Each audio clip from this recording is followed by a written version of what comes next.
Hi, everybody. It's Gene Simmons, and you're not, and you're listening to the Potter Than Hell podcast with Steve, BC, BB, and Dylan. But you knew that, didn't you? Ladies and gentlemen, welcome to the Potter Than Hell podcast.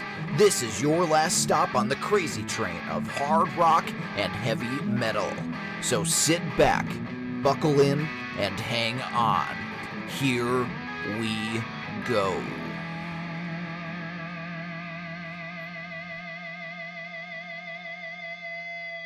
Hello there, Potter Than Hellions. Welcome back to the Potter Than Hell podcast. This is Steve. I am joined solely today by Dylan.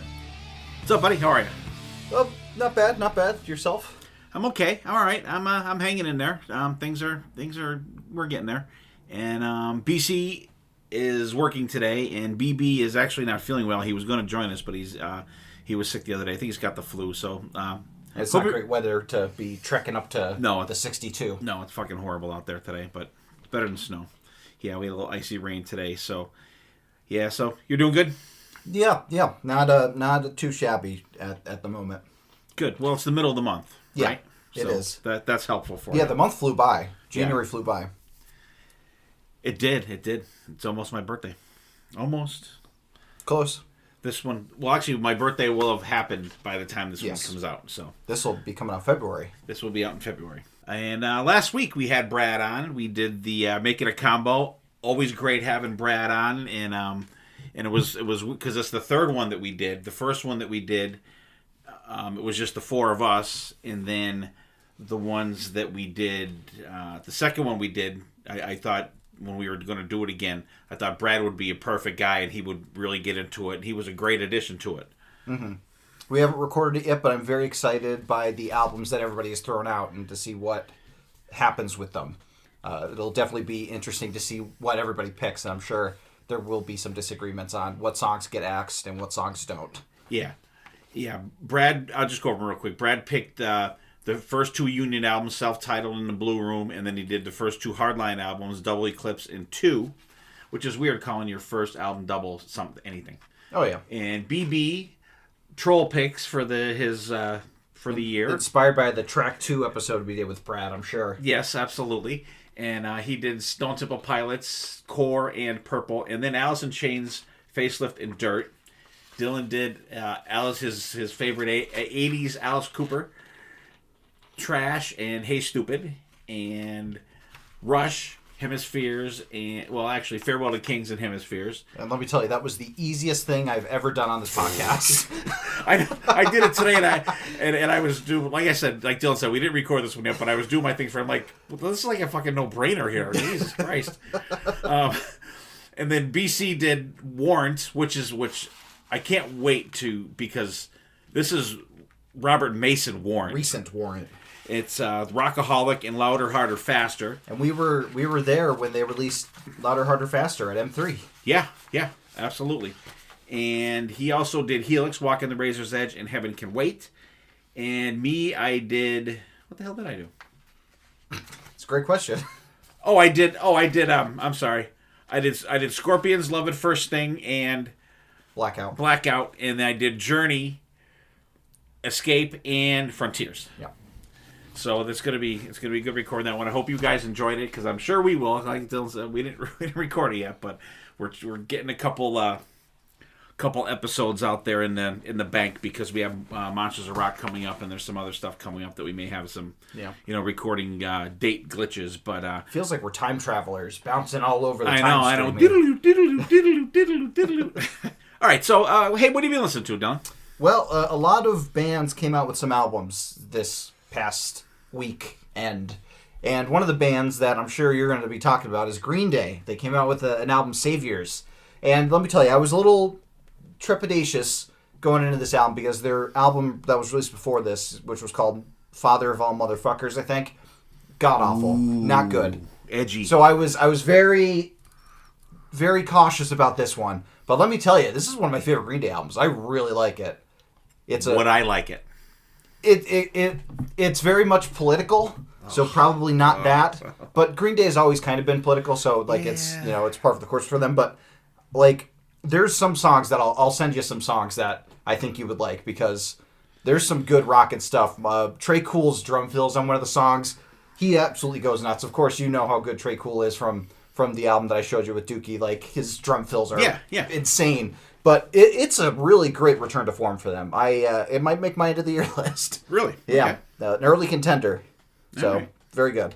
That it? Yeah, well, I listened to Priest's new song, Crown of Horns. Crown of Horns, yeah. My least favorite of the songs released so far. Me too. But the solo was good. The solo was very good. A little too mid-tempo. It's too mid-tempo. It's too... I don't know, happy maybe? Yeah, it's the the metal people unite. It's very much of the not as bad as United in terms of the rah, but it has that vibe of everybody coming together for metal. I don't know. I'm kind of, I don't know what your thoughts are on it. I'm kind of burned out on a band like they'll have an album coming out in 3 months and they'll release like 4 songs from the album. Yeah, you know what I mean. Priest has 3 out, and there's a couple other ones that I've been listening to that have like I say put a single out. Get the buzz going, the buzz going, and then just boom, that's it. You know. Mm-hmm. So I don't know. That was my least favorite as well too, and actually Richie, there was a thing I just saw real quick. I didn't read the article that Richie Faulkner said that Glenn Tipton's creative mind was involved in writing this album. That's a very vague way of saying that he didn't really do anything. Right. He was in the room. Right. We talked to him. Right. Yeah, I saw that today. I didn't get a chance to read the article, but I'm like, that's an interesting statement. It's like so from that's the producers of that. Yeah. I mean, and I mean, God love the guy who's got Parkinson's. You know what I mean? Even if he's in there, but I mean, he could go. You know, it's here's a riff I brought in as you know what I mean? I'm sure that still over giving the years, him a seat at the table. Absolutely, nice. And he deserves to be there for sure. So that's what. Okay, so for me. This last week, new Saxon album came out, Hellfire and Damnation. I like it a lot better than the last one. Intro track. Huh? Intro track. I know. I skip it. I listened to it once, and I'm good. And our buddy Carl Kennedy and the Rods, they put out a new album. It came out this week as well, called Rattle the Cage. And I'm enjoying that one too. I ordered the album and I asked Carl, I said, which would be the best way to get the album? I said, can I get it from you or should I order from the band's website? Or he said probably the best to do was Amazon. But then they kicked it back to the 26th, which was supposed to be out last week, which was the 17th or something, the 16th or 17th. Yeah. So, but then it's supposed to come on the. It said on the 19th, but we already had the 19th. Today's 23rd, yeah. Yeah, so I guess it's coming on the 26th, I hope. So, but he had messaged me, and he had a copy at the house, so he let me borrow his copy until I get mine. So I was able to listen to it beforehand, and I didn't want to post it on Facebook like I post my vinyl because I didn't know get in trouble if I was supposed to. So, but I had listened to it previous, and really good. I like it. I love the drum sound on them albums. And then I have one more band. Thanks to my Friday browsing on Apple Music, a band called Goddess, Gotus, self-titled album, very melodic hard rock. I dig it. I probably listened to the album 3 times already this week, and I enjoy it. So that's what we got. Dylan's got some Green Day Saviors, and I got some Saxon, Hellfire and Damnation, the Rods, Rattle the Cage, and Goddess. So. All right, let's get into this. We're gonna do a mega album battle. We like to come up because I know it's been tough, especially lately, to get all 4 of us together. So Dylan and I have been kind of brainstorming to do ideas where we could just do it together quick and put something out. But I don't like doing them and not having everyone involved. I want to do it. I want to have BC and BB involved, even though if they're not going to be here, they can have their input into the episode. So what we did is we're gonna have 6 album battles. And what we did was, since there's 4 of us, say if something ends up in a tie, we have tiebreakers. I asked 6 other participants in our podcast to be our tiebreakers for the song. So we're going to battle albums against albums, and I think there's only one. There's two instrumental things that I took out of the battles, so they didn't work. There was one on the first one, and then one on the second one, I think, second battle. So I'll talk about that when we get to it. So on the first battle, Dylan, we have we're going to little Dio Black Sabbath. We're going Heaven and Hell versus Mob Rules. I took out E5150 off of there because it's just that little instrumental thing. So it could be 8 tracks against 8 tracks. And what was your thoughts on this battle?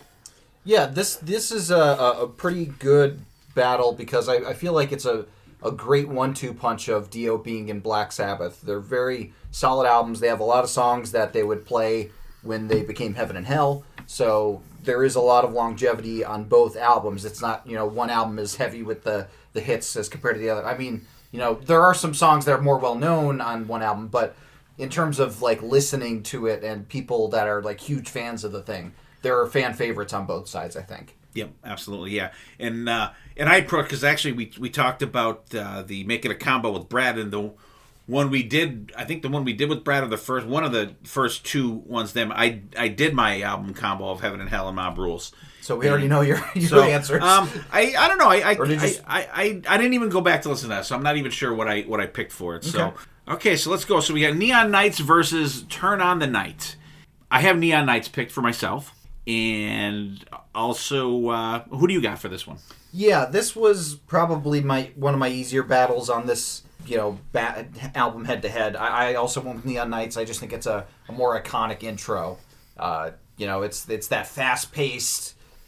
Hello, this is Dio with Black Sabbath. Take us or leave us kind of situation. Yeah, I do like Turn on the Night though, because it's kind of a forgotten, and it's tough to say the album opener is a deep track, but it kind of is. Mm-hmm. You know what I mean? You don't hear it. I don't know if they've ever played it live. Maybe they had the beginning of the tour, but they were at that point. They're trying to get some Ozzy tracks in, and they're doing the Heaven and Hell stuff, and they're trying to get some new stuff in there. But I'd like to know if they've ever played that live, but I've never seen it like a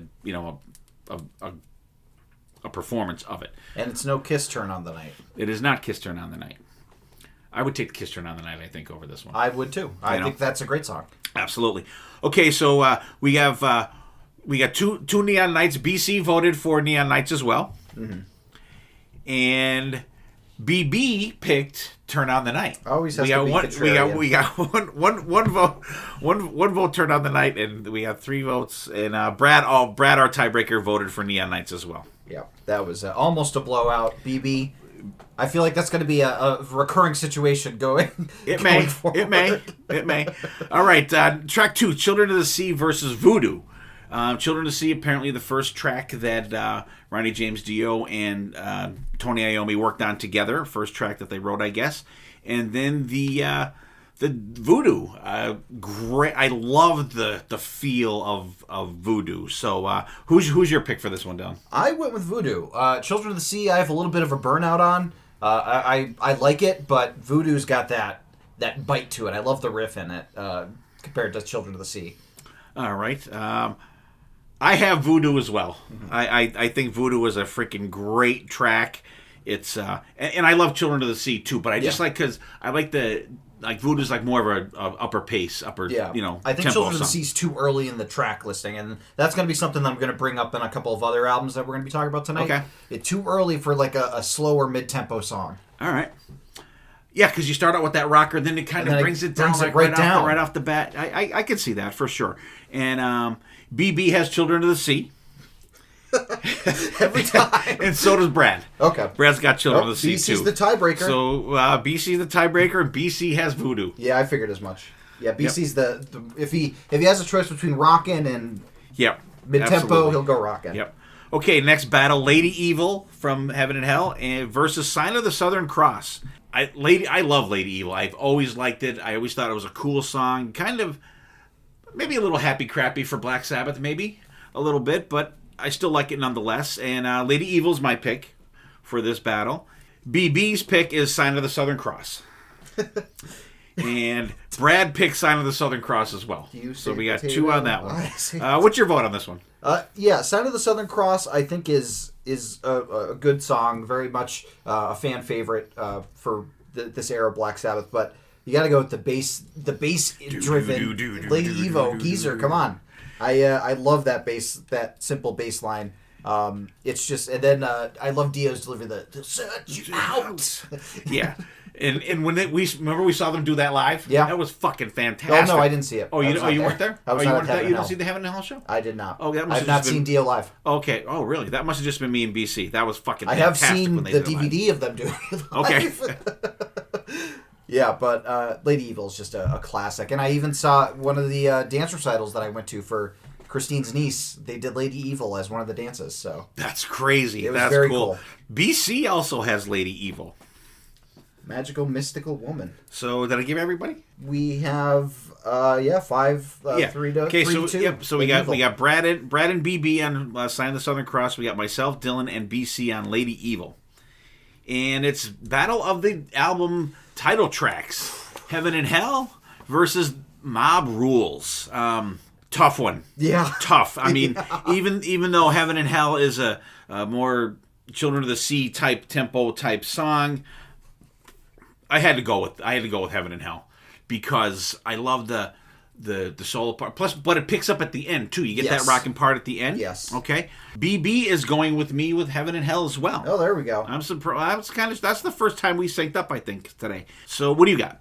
So I love the synergy that the title tracks are going up head to head, but I think Mob Rules should have opened the album. I think Absolutely. that the positioning of it is not right. Heaven and Hell, on the other hand, I think the positioning is perfect. Perfect. This is exactly when you want this kind of song, and you're right. The kick in is iconic. I like it. It is. They named their band after it. Like when they went to form their own thing. So I got to go Heaven and Hell. Okay. So for Mob Rule, BC's got Mob Rules. And so does Brad. Mm-hmm. Brad's got Mob Rules. And I don't blame them. This was probably one of the toughest it was battles tough for me. But imagine if Mob Rules was the opening track, it'd be going against Neon Nights. Yeah, that would be. I think I would have had to flip a coin for that one. Yeah, that would be. I think even more absolutely. difficult. Yeah, that was a tough one. And track number 5, Wishing Well versus Country Girl. And Wishing Well. I mean, both songs. I'm not extremely crazy about either one, truthfully. Country Girl's a weird kind of song for Black Sabbath to do. And Wishing Well is... that's kind of happy crappy, too. Yeah. You know? Yeah. But I went with Wishing Well. What do you got? So, yeah, they're both... I'm glad that they went up against each other because they're very much the similar songs on the album. I like how weird Country Girl is. Do you? Okay. Yeah, like, the riff is cool. It's always the riff that'll bring me through with Sabbath. Okay. And I just think it's weird in a good way. Whereas Wishing Well, I don't think quite fits. Yeah. Country Girl feels like an elf song. Yeah, like it... Country Girl kind of like, I don't know, it doesn't fit the vibe of Mob Rules, but it doesn't, like, throw me out of it like songs that wouldn't fit the vibe do. I don't know. There's that ineffable quality for Country Girl that I enjoy. Okay. All of the Killer Bees, BB, BC, and Brad, all picked Wishing Well. Okay, yeah. I figured that I was going to be alone with the Country Girl, but it was just like a... This is kind of different. It's quirky. It's quirky, but like it's weird to say that about a Sabbath song. You know what I mean? Yeah. Especially like the Dio version. Oh, there are some stinkers I think too on some of the Dio albums as well. All right, so track number 6, Die Young versus Slipping Away. This one was kind of tough for me. I think the end of the song locked it in for me. The die young, die young, die young, die young, die young, and how it ends. So I got Die Young. Brad has Die Young. So does BC. So all the Killer Bees once again, the three Bs have Die Young along with myself. And what do you got, Dylan? I am gonna make it our first sweep. Oh, the first sweep! Wow. With Die Young, yeah. The energy of the end. You're right. That's like, I love when Dio does stuff like that. Like that's when Dio is at the last in. Yeah, I love that. I love when he does that little extra stuff. Like that's when he's not doing it over solos. I very much enjoy it. Right. Good point. Really good point. All right, penultimate track, as our buddy Aaron would say. Track. And so we got Walk Away from Heaven and Hell, and we have Falling Off the Edge of the World from Mob Rules. Let's go with you first. What do you got for this one, Dylan? Yeah, I feel like Walk Away and Slippin' Away could have been a better matchup, but I had to go with Falling Off the Edge of the World. This is a good, underrated track, I think, from Sabbath. I very much enjoy this one. Yeah, this is another one for me that I like the end of it. Like, it's just... like that riff. It's that riff at the... It's not the beginning, but it's at the end. Yeah, really good. It takes a little bit to get there, but once it gets there... And this is our second clean sweep. Oh, nice. The 3Bs and the DW and the SW have fallen off the edge of the world.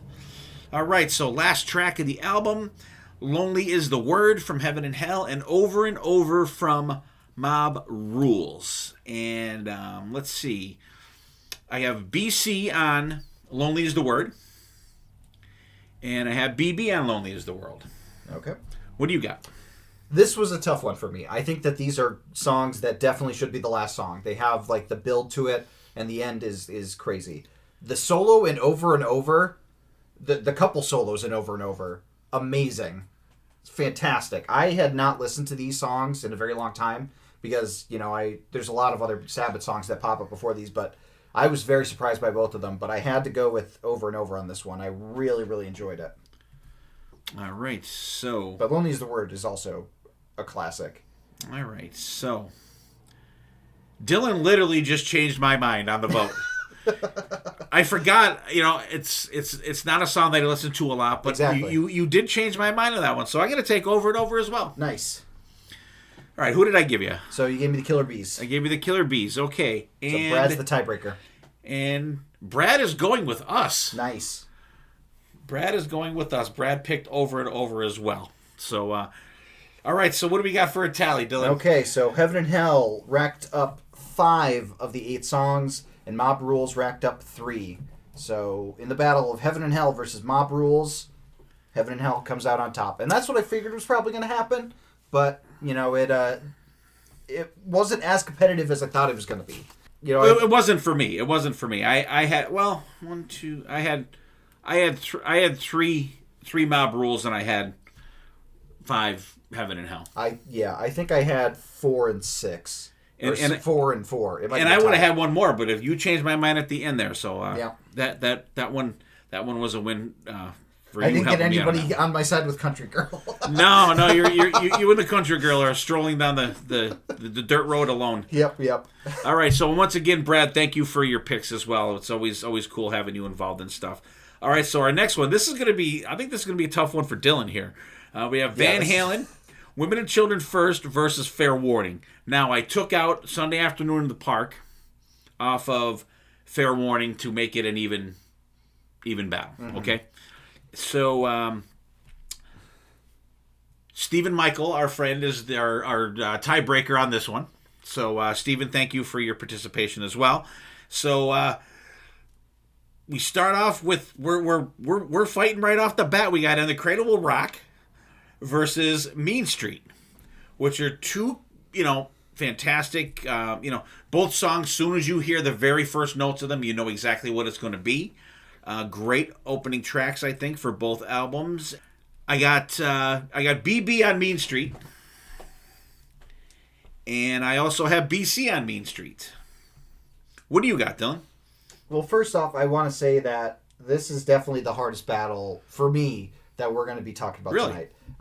These are my 2 favorite Van Halen albums. Okay. And on any given day, I'll say Women and Children First or Fair Warning. And, right off the bat, these are 2 fantastic openers. I feel like as an album opening statement, I feel like Mean Street is a better indicator of what you're going to get for the full album. Whereas In the Cradle Will Rock, a fantastic opener in its own right, I don't know if it gives the thesis statement of the album as well as Mean Street does. Mean Street has the grit. It has the, it even has the album title in the song right there. It has a... Fair warning. No. Both the songs have, good kind of slow down moments. They both have great Dave-isms.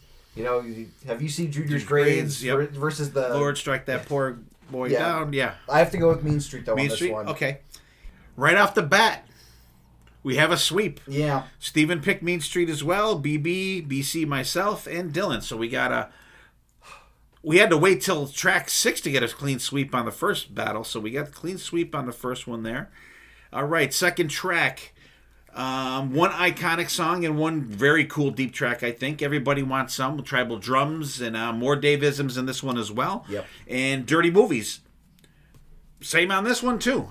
Great.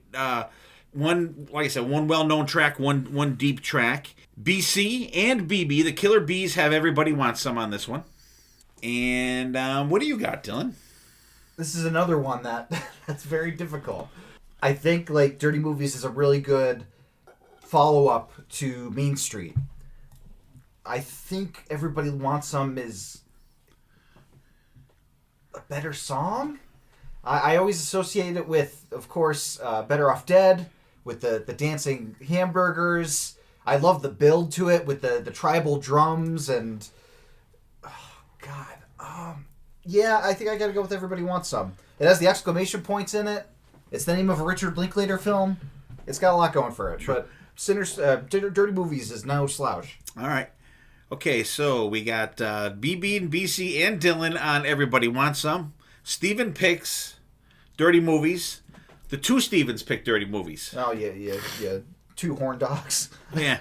Well, the Dirty Movie Theater is on Main Street. Yep. So you walk down Main Street and you walk right in the theater. All right, so track number 3, Fools, with the little guitar solo at the beginning, which I like it, but it's, it is what it is.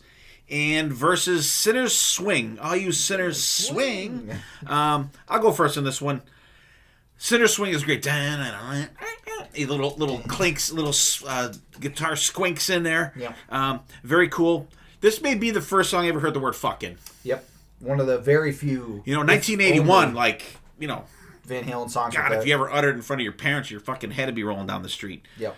And then Everybody Wants, I'm sorry, Fools. That guitar at the beginning, I gotta go Fools. I love the dun dun dun dun dun dun. I think it's just such a slowed down Radar Love groove. I think Dave's vocals are bigger in Fools. I think, and the background vocals in Fools are fantastic as well. BB has Sinners Swing, and what do you got? Yeah, Fools is a very underrated track, I think. I think Fools often gets overlooked, and I don't think it should. It's a fantastic track. Great with the background vocals, but you can't beat the get out of bush. Like, I love that. I love Michael Anthony on that part. Like, it's so good. I do too.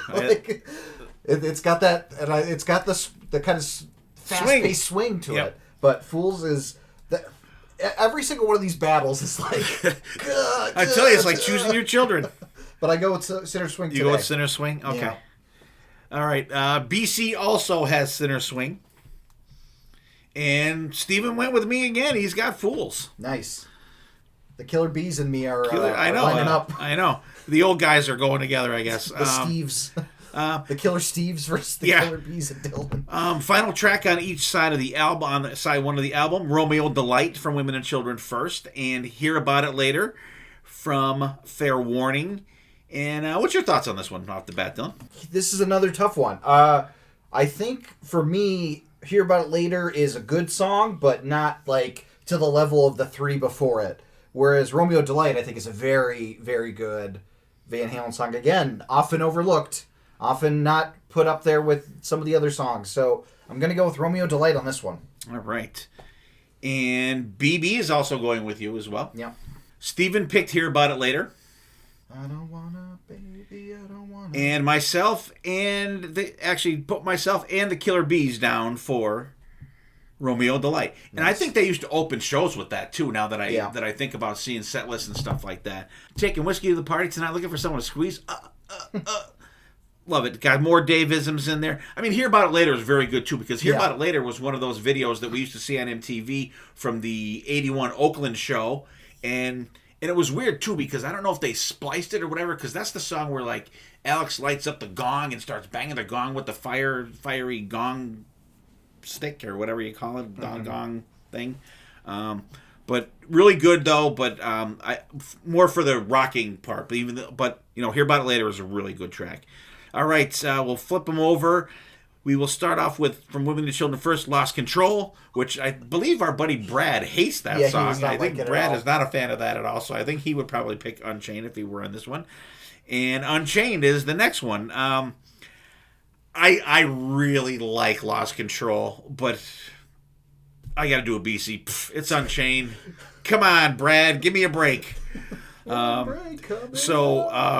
Unless you pick Lost Control, it's going to be a sweep, and you're thinking about it. Dylan is sitting here mulling this over. This is Sophie's Lost choice. Control over Unchained. Come on. I love Lost Control. Lost Control. I do too. But it's Unchained is Unchained. Come on. I think purely because of the one break coming up, I have to go Unchained. But Lost Control, I think on another day would win it. What a way to start off the second side of the album. That's like unhinged. Yeah. You know, that's the Unchained song. Like, that's the song where Eddie gets unchained. Right. But And actually, I did knock off Tora at the beginning of Lost Control. yeah. So I knew there was another one in there, too. So there's a sweep. Second sweep of the album. Yeah. Not by much, though. Dylan's still... he may be regretting his decision here.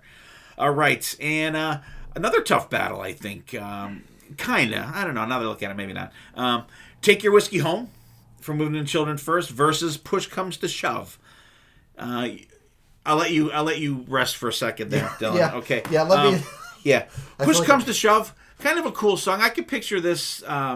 these guys all sitting in the room there, do with the little bass line in the beginning there, having a smoke in a like smoky control room or something like that, playing this song. Very cool song. I like it. I don't hate it at all. But I mean, come on, Take Your Whiskey Home. This is like a top 5 Van Halen song for me. So Take Your Whiskey Home for me, 1,000% over Push Comes to Shove. BB also has Take Your Whiskey Home, and so does Steven. And what do you got? Yeah, it's Take Your Whiskey Home. Like, starting off with that clean guitar and Dave with the "Mama Baby, Don't want me around." Like that, the like bluesy singing from Dave. I also love the drum fill that Alex does towards the end of the song with the Yeah, like it's such a like fun kind of like.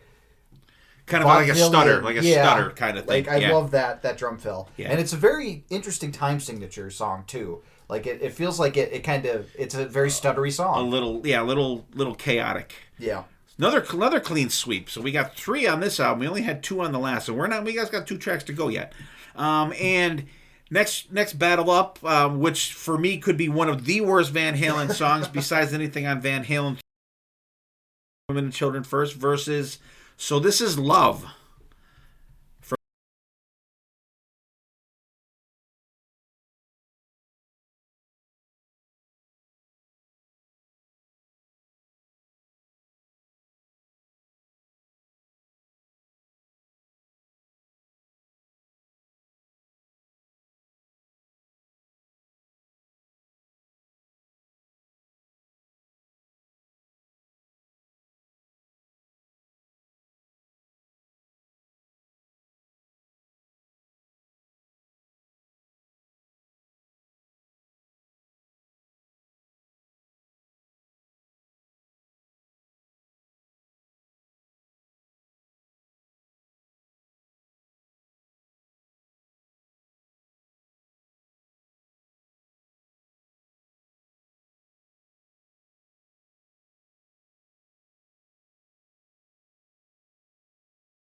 out the door. I was gonna go with In a Simple Rhyme, but yeah, that solo is fantastic. In a Simple Rhyme has more of a song to it, but I think One Foot Out the Door. It's just a jam.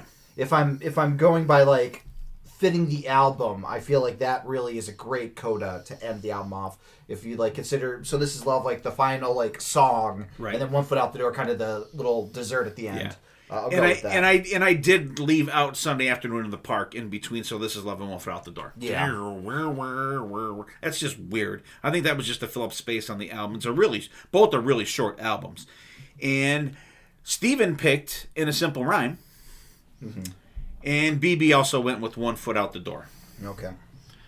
So that's the VH battle. What's our results here, Dylan? Well, it's another 5-3, but Women and Children First got 3 votes, and Fair Warning got 5. So Fair Warning wins this battle. Fair Warning is the winner. And it breaks my heart, but I'm also happy because I love both of these albums. And I think on any other day I would have switched some of my votes because they're both fantastic. They have some of Van Halen's best stuff on there. They really are, do. absolutely. All right, so our next battle, we're going to stick with Van Halen. We're going to do a little Sammy Hagar Van Halen. Yeah, for this the next one wasn't as hard for me. Yeah, so why don't you do this one, because Sonny Pooney participated in this one with us, and as is in Sonny Pooney's usual fashion, he did give me comments on all the tracks. So Dylan, you do this battle, okay. and I'll read Sonny's comments as is appropriate. Sounds I'll read good. them all, but like whenever you want me to. So we have 5150, the first album with Sammy Hagar, versus OU812, the second album with Sammy Hagar. And the first battle that we have going up is Good Enough, Hello Baby, and then Mine All Mine. For me, this is, I feel like Good Enough is a great intro to Sammy. I love Good Enough. I think Mine All Mine, I don't like the production on it, and that's going to be a problem for me with a lot of OU812. The production is like too kind of pulled back, in my opinion. So it doesn't have the punch that I think an intro song should have, that Good Enough does have. So I have to go with Good Enough. What about you, Dad? What was your vote for this one? All right, my vote for this one. I'm not a huge fan of the Hello Baby. I know you're not. I'm not a huge fan of that. Big Bopper, come on. But yeah, I also went with Good Enough. It's Mine All Mine. I don't mind it, but I don't like it as an opening track. You know what I mean? I don't like it as an opening track. Yeah. And BB also voted for Mine All Mine. Of course he did. And BC is down for Good Enough. Yep. And Sonny Pooney picked Good Enough. Nice. Of course, he puts the beginning. Here's his comments. Hello, baby. Good Enough is just a better introduction to its album and introduces the world to the wonderful Van Hagar. Easy, Sonny. Love all the EVH guitar fills during the verses on Good Enough. I do, and I think it's a little better song. Yeah. Maybe also because I'm a little more used to it, maybe. Mm-hmm. But I very much do not like the sequencing of OU812. It's I will weird, say out yeah. there. And I did leave Apolitical Blues off of OU812 at the end. Mm-hmm. So we got a 9 versus 9 in this one. Okay, go ahead. Next battle, we go right into the slower mid-tempo songs right here for both albums. We got Why Can't This Be Love on 5150, and Jen Roberts-Veina's favorite Van Halen song, When It's Love, off of OU812. She has a tattoo of that, I believe. Is it? I think so. She loves When It's Love. She talks about it all the time on the podcast. I know it's one of them. I don't know if that's it. But maybe. This was... I think Why Can't This Be Love has a better energy to it for a track, too. And I also love Why Can't This Be Love. It's probably my favorite of like the mid-tempo Van Hagar songs. Sammy with the woo is great. And background vocals are great. So I have to go with Why Can't This Be Love for my vote. And BB did as well. And so did BC. It's got what it takes. And Sonny went with When It's Love. And that's a good song. I just think it's not sequenced well on the album. True. I don't hate it, but I do like Why Can't This Be Love better because of the tempo. You know what I mean? So you voted for When It's Love?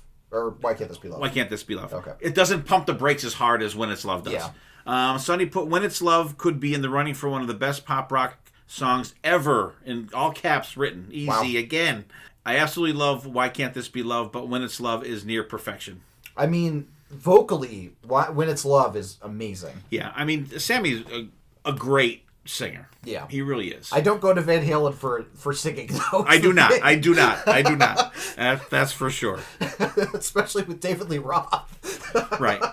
I said it a million times. No one ever got out of a Van Halen show and said, "Boy, Dave sang great tonight." No. Yeah. But they'll say, "Man, he was fucking awesome." Okay, so we are picking up the tempo a little bit with the track 3s. We got Get Up, Make It Work for 5150. And then AFU, Naturally Wired. What do you have on this one, Dad? For me, I have Get Up on this one because we're getting up. It's up-tempo, fantastic song. AFU, Naturally Wired. It's okay. It's a good song, but I like Get Up better. I love Alex's drums in that one as well. And Sonny also picked Get Up. He put the riff on Get Up is almost uncontrolled. So cool. Also, Sammy sells Get Up a little better than AFU. And I agree. Oh, I hate to say that, but I do agree with Sonny as well on that one.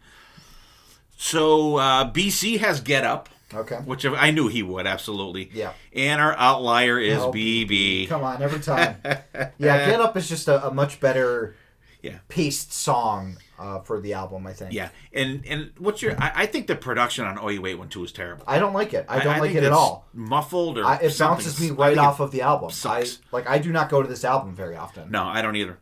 I will skip past it. I'll be like, oh yeah, I'm just going to go to For Unlawful Carnal Knowledge right after 5150. Yeah, that album's fantastic. That album sold last night on Collect Co. thing. It started an OG copy, not sealed. Yeah. Started at $225. Oh, wow. And it sold for $235. Yeah, I don't know if it's worth, I don't like it that much. It's worth some money, but I have the unofficial copy that I paid $35 for, and I'm happy with it. Yeah, that's fine. Yeah. I have it on my phone. That's okay with me. Yep. Okay, track 4, Dreams, which used to be a running joke on our podcast, and Cabo Wabo, which Sammy has a chain of bars named after. Tequila. And tequila.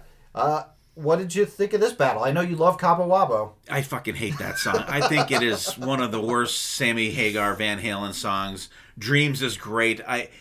Dreams, just the video with the Blue Angels. I love it because I was always loved military aviation. I love the Blue Angels. I got to see them perform up in New Hampshire when I was a kid at your uncle. My uncle's Air Force base. My uncle retired a 3-star general from the Air Force, so I was around Air Force in flying military planes for pretty much all my life growing up.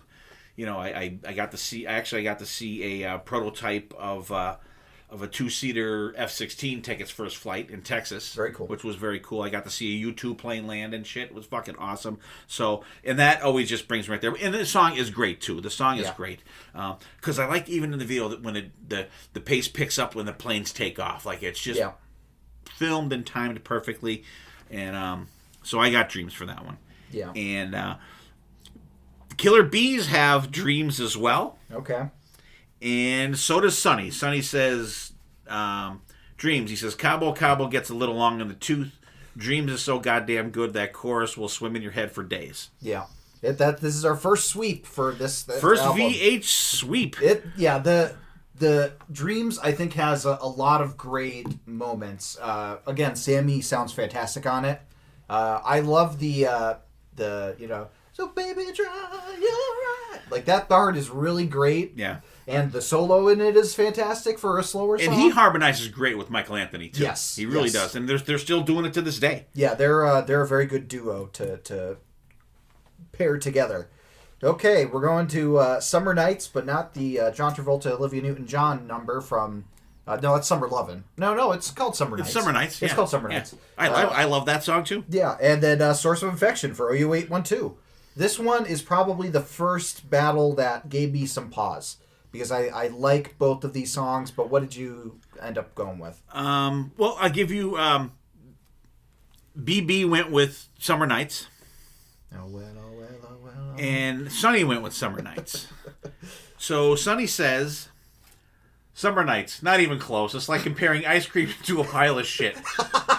Oh, here it is. Of course you got to throw this in there. Basically the same as comparing Van Halen to Saxon. Oh, there it is. Yeah. I mean, and I agree. There is no comparison of Van Halen to Saxon. That's an unfair comparison, Sonny. That's apples I'm and just oranges. telling you. That's just an unfair comparison. But Sonny went with Summer Nights as well. I went with Summer Nights, of course. And it's a perfect song to listen to on a summer night. I mean, many times it's come up in my shuffle play out on the porch having a beer on a nice night. It's perfect. It's a perfect summer song.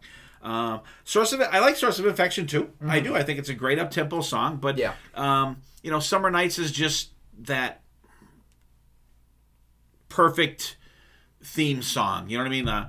And I can't think of a good theme that is good for a Source of Infection. Yeah. No, I think Summer Nights is more of an earworm. This might be our second sweep. This is another sweep. 2 in a row. 2 in a row for BC, the Killer Bees, SP, myself, and Dylan go with Summer Nights. Yes. Okay. And I believe Sonny really hates Source of Infection because I think they did OU812 on Album Review Crew, and I think he shit all over that song. Well, we know when Sonny Pooney has opinions, they are usually very strong opinions. Oh yeah, they're usually contrary to mine. Usually. Well, yes. We've agreed a couple times already here. Okay, we are going with Best of Both Worlds, which was the name of their first greatest hits album, I believe. First or second? I think it was the first. It was the double one with the Frankenstein paint scheme on it. Yes, very cool use of the Frankenstrat. And then Feel So Good for OU812. I hate to be a broken record, but I have to go with 5150. Best of Both Worlds. It's a great song. And it's not, and like, even though I like the Hannah Montana song called Best of Both Worlds a little better, I think it's better than Feel So Good. I've never heard it, so I'm sure it's not good. It was the theme song for Hannah Montana. Come on. I don't watch that shit. Is she on the Wrecking Ball on that show? No, that was pre-Wrecking Ball, Miley Cyrus. All right. BB's got Best of Both Worlds. BC also has Best of Both Worlds. And so do I. And let's see, Sonny says Best of Both Worlds. Okay, 3 sweeps in a row. 3 sweeps in a row. 3 strikes, you're out, OU812. We got a hat trick going here on this one. All right, so Sonny says Best of Both Worlds. Best of Both Worlds is just a better song, and Sammy sold it well.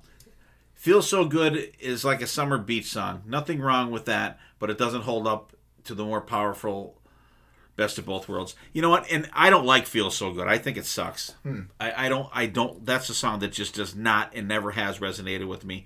It's just not good. The wild thing is that for OU812, I think the back half is stronger than the front half, in my opinion. I agree. I go to those songs more. I agree. Absolutely. And this is kind of like where it starts getting like into like the vibe of Van Halen that I go to. Right. With Feel So Good. And then we're going to go to track 7. For 5150, we got Love Walks In. And then Finish What You Started, which I think should have opened the album.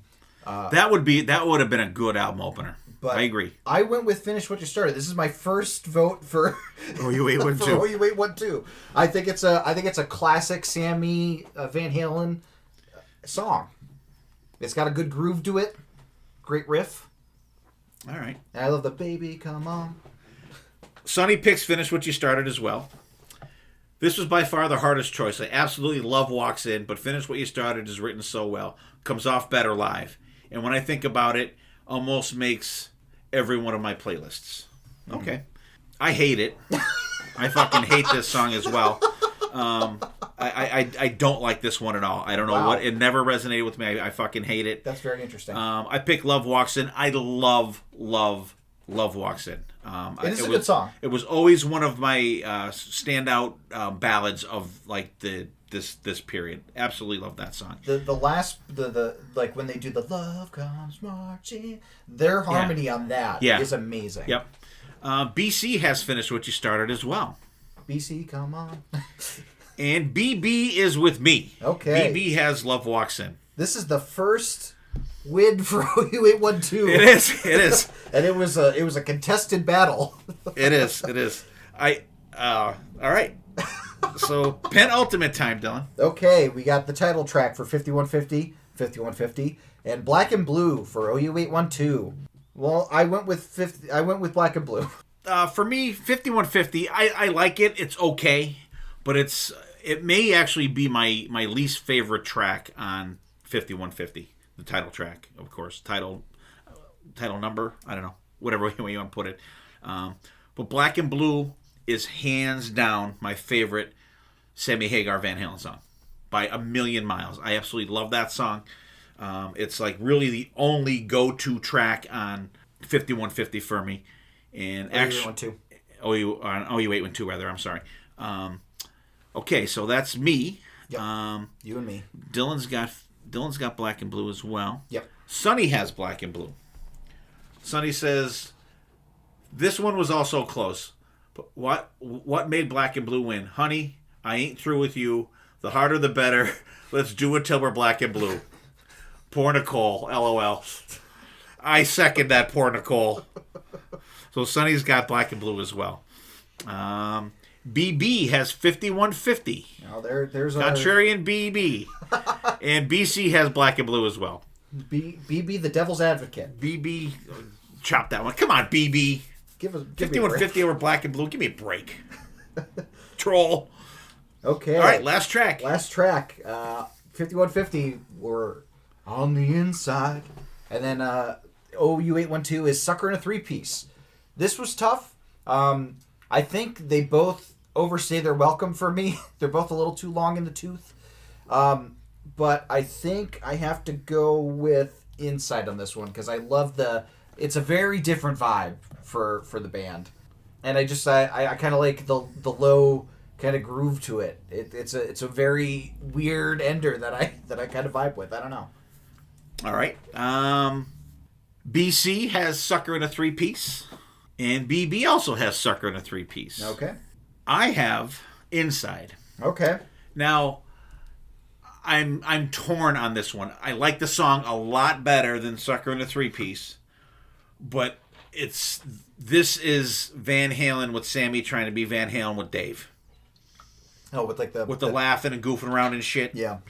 I'll forgive them only in this battle because it's better than Sucker in a Three-Piece. All right? So Sonny's the tiebreaker. So Sonny broke the tie, and he's with me and you. Hey, there we go. He says, Sucker in a Three-Piece is just not great. I love Sammy, but he could have done better. Inside is the worst song in 5150, but it's way better than Sucker. Okay. Well, we have 2 votes for OU812 and 7 votes for 5150, so not a complete blowout, but it almost had the 10-run rule going for it, as they used to have in T-ball. But yeah, 5150 handily won that battle. Yeah, blew its doors off. I literally had one song that I picked from OU812, and that was Black and Blue. Did I have 2? I think I had 2. I think I had the ones that... You had 2. You had Finished What You Started and Black and Blue. Yeah, I don't like the production on the album. Yeah. And I think the sequencing is god-awful. And actually, if I look at it, Cabo Wabo, Source of Infection, and Feel So Good had no votes. No votes. No votes. There were 3... and 3 more that only had 1 vote. Yeah. The first 3 songs only had 1 vote. Second 3 songs, no votes. And then, so... And Sonny, thank you for your participation as well, and thank you for your comments. Even though, do not compare Saxon and Van Halen. Come on, you know I don't even do that. Come on, give me a break. But thank you very much. And we're cut halfway through here. We're gonna do a gem song. Well, let's skip the gems today, Don. Okay. All right, let's skip the gems because I really didn't even pick anything. Yeah, I didn't have time to today. So I spoke about these guys before. My buddy Carl Kennedy, he literally lives a quarter of a mile from me. Great guy. Great band. So I'm going to play the title track from Rattle the Cage from the new Rods album.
right. Hope you guys enjoyed and checked out The Rods Rattle the Cage. Have you checked out the album at all, Dylan? I haven't had a chance to listen to it. I wanted to make sure that I had enough time to fully give it my full attention. Okay, give it a listen. I really enjoy it. I really do. And production is from Carl, so it's nice and crisp, and the drums sound absolutely fantastic. And they have a new bass player, Freddie Villano, and he's really good, really super nice guy. Of course, along with David Rock Feinstein on guitar, but like it seems like there's a lot more out front bass on this one and on the album. So That's cool. I'm really enjoying it. So absolutely check it out, you guys. The Rods Rattle the Cage, and the cover is fucking crazy cool. Cover is very cool. Fucking I have awesome. seen the cover. Yeah. So check that out, guys. All right, let's get back to the battles. Our next battle is going to be Ozzy Osbourne, Ultimate Sin versus No Rest for the Wicked. And our other participant on this one is my buddy Ray Farrell that I do the I Remember Now the Queensryche podcast with. Ray was gracious enough to give these albums a good scope and give us his picks as well. So we'll get right into it. We're going to go opening track is the Ultimate Sin title track from the album versus Miracle Man versus No Rest for the Wicked. So this is kind of a two-tiered battle, Dylan. So we're going to have two albums battling, but we're going to have Jakey Lee battling Unbearded Zach. Unbearded Zach. Teenage Unbearded Zach. Yep. So Ultimate Sin versus Miracle Man. What do you got, Dylan? So Ultimate Sin, I think, is not album opener. Miracle Man, however, is. But in terms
The riff in it is fantastic, and I remember the first time listening to No Rest for the Wicked, I'm like, holy fuck.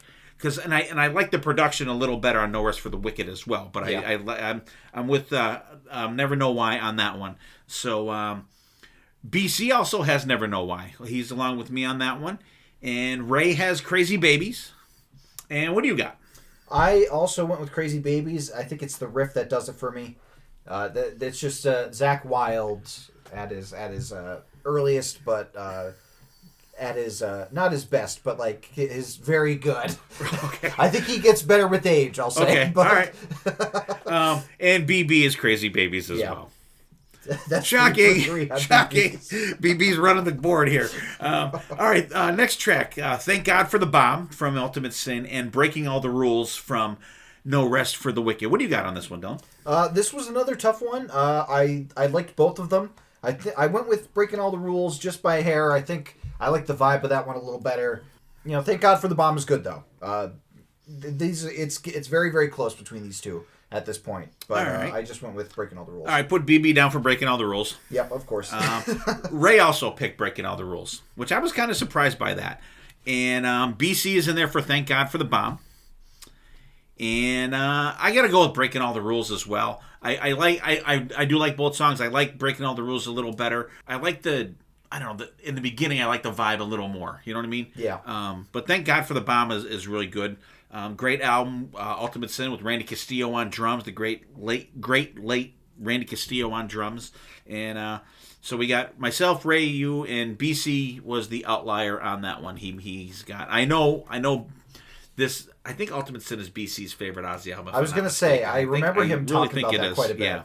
So we got, actually, BC's running the board on Ultimate Sin, and BB's running the board on No Rest for the Wicked. The Killer Bees. They are. Divided. They're button heads here. So track number 5 is going to be Never from Ultimate Sin and Bloodbath in Paradise from No Rest for the Wicked. Now, I'll let you go first on this one because I messed something up there. Yeah, I think that Never is a little... this is where kind of the pop sensibilities of Ultimate Sin shine through a little more. It does feel a little more radio-friendly. And then you have Bloodbath in Paradise, which is a fucking heavy song. And a classic. And I'm always surprised at how kind of deep in the album it is because it's one of those that I always associate with this era of Ozzy. So I have to go with Bloodbath in Paradise on this one. All right. Bloodbath in Paradise versus Never. Never. I like Never. I think it's good. I don't think there's anything wrong with it. It's a good, solid track. But Bloodbath in Paradise is my favorite Ozzy song. Yeah. Bloodbath in Paradise. Yeah. So it's weird because like the last two battles, like we had my favorite Van Halen Sammy Hagar song. Yeah. And we have my favorite Ozzy song. So, and this one is our first clean sweep on No Rest for the Wicked versus Ultimate Sin. Yeah, BB, the Killer Bees, and Ray also went with Bloodbath in Paradise. And I was going to shoot anyone if they did not have that. Yeah. Love it. Oh, my God. The song is so fucking good. Just rocks. Solo rips. Everything. Crazy. You're coming home. All right. Next track. Lightning Strikes versus Fire in the Sky. Actually, lightning would be fire in the sky, wouldn't it? That is true. You know? Very so, appropriate. okay. What do you got on this one, Dylan? So I think that Fire in the Sky would have been a better matchup with the next song on Ultimate Sin. Because Lightning Strikes is definitely a much faster paced song. And in that sense, I have to go with Lightning Strikes. My second vote for the Ultimate Sin album. Fire in the Sky is just a little too slow paced for me, especially with like how rocking the No Rest for the Wicked album has been so far. It just like it's placed well. It is. But like with Zakk, I really love his faster stuff. Right. Yeah. So lightning. Fire in the Sky. I like it's good song. Good. Fire in the. It's got the chorus is great. But it's more of a mellower type tune. And but Lightning Strikes is just fantastic. Lightning Strikes is great. There's a video for this one, and I think it's based off of the old evening soap opera Dallas, where he's got the big cowboy hat on and shit. Who shot JR? Who shot Ozzy? And so I'm going with Lightning Strikes all the way on this one. And we have our second sweep. Wow. On our battle. So BB we got one. betrayed it. We got one. BB's first vote against. They swapped sides for the last two songs. Because you had BC going over for Bloodbath in Paradise, and you had BB coming over for Lightning Strikes. On this one, yep. Yep. All right, so yeah, definitely. I think those last two were no-brainers for sure. All right, so Killer of Giants. This was I think Killer of Giants was supposed to be the title of the album, I think, for some reason. That's popping into my head. Versus Tattoo Dancer from No Rest for the Wicked. And this one was a tough one for me. I like Killer of Giants. It's on the live Ozzy video that came out like after this tour. Was really cool. And very, starts out, that's so, then it kicks in. Tattoo Dancer is just a wild, like, Crazy Babies type riff in it. Yeah. But just dance for me, bitch. That turns it for me. So I'm going Tattoo Dancer on this one for sure. I think it's a great song, especially after Fire in the Sky. I mean, Fire in the Sky is good, like I said, but like then you get right back into like boom, like it just kind of punches you in the face on that one. So I got Tattoo Dancer on that one, and BC and Ray have Killer of Giants. Okay. And what do you got? Yeah, Tattoo Dancer dances for money. No, that's a Private Dancer. Yeah, Tattoo Dancer is just it's the vibe of Zach that I go for. So, you go for that. Killer Giants is fine, but Tattoo Dancer is that punch in the face that I expect from No Rest for the Wicked. So I have to go with Tattoo Dancer. All right. Tattoo Dancer for the win on that one. Dylan was the tiebreaker on that one. All right, so penultimate track. The penultimate sin. Fool Like You from Ultimate Sin. And that horrible thing, Demon Alcohol for No Rest for the Wicked. How about you? What do you got here? It's Demon Alcohol all the way for me. You have a song about alcohol that Zach Wilde's a part of. Amazing. He wasn't even old enough to drink then. Is this what started him down his path that he ultimately veered off of? He had to be dead. Yeah, Demon Alcohol. I have to go with that. Yeah, I went with Demon Alcohol as well. Great song. It's just I gotta Fool Like. Although Fool. This was actually a tough one for me. Fool Like You is good. Is very good. It is. Ray has Fool Like You as well. Okay. And Fool Like You it's like Fool Like You, Never Know Why, and Never. I think are kind of three like underrated tracks. Underrated together kind of songs. Of course, the Killer Bees picked Demon Alcohol. Yeah. So I would have been very disappointed. I know it's unheard of the BC picking a song that involves alcohol. I know it's unheard of, but that's what he's got. And final track on the album, the single, the song, one of the songs that to this day they still play, Shot in the Dark. And last track on No Rest for the Wicked, Hero, which I don't even fucking remember that one. To tell you the truth, I'm just gonna put this down for a sweep. It's a sweep. Oh yeah, without a doubt, that's a sweep. It's very interesting that like the main song that this album is known for is the last song. The very last song. I know. I don't know why. Like even if they flipped the first song and the last song, it still would have been a better sequence. I think. Yeah. It was it's a strange positioning for the song. The sequencing is all over the place, but the song is fantastic. Yeah, it's a classic for a reason. I love it. It's great. So who's the winner on this one, Dylan? Okay, so this was this was the third 5-3, which that doesn't make sense. Did I count things wrong? Yes, I did. Sorry, 6-3. 6 No Rest for the Wicked and 3 for Ultimate Sin. This is kind of what I was expecting. That was what my markings had been for my personal picks, so it's good to know that I was kind of in the majority there on that one. I just think that Zach has such a strong presence on No Rest for the Wicked, and I just kind of like Bark at the Moon a little better for Jakey Lee. But do you really? I think I would take Ultimate Sin over Bark at the Moon any day, because there's some throw like So Tired is terrible. To it again. So Tired is terrible. There's another song on there that's bad as well. So once again, Ray Farrell, thank you for participating in this album battle. and actually Ray had 1, 2, 3, 4, 5. Ray had 6 out of 9 for Ultimate Sin. Okay. Sorry to be contrarian to you, Ray. But thanks for participating as well, and see you on the airwaves for. I remember now. I think it didn't help that BB was very much a champion for No Rest for the Well, Wicked. but BC was the opposite. Like they both had the so first 6 songs really came down to us. Yeah, true.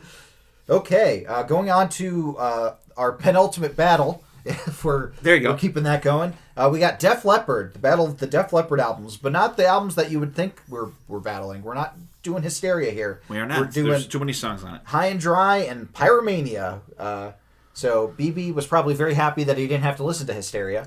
So we have Pete Willis, Def Leppard versus Phil Collin.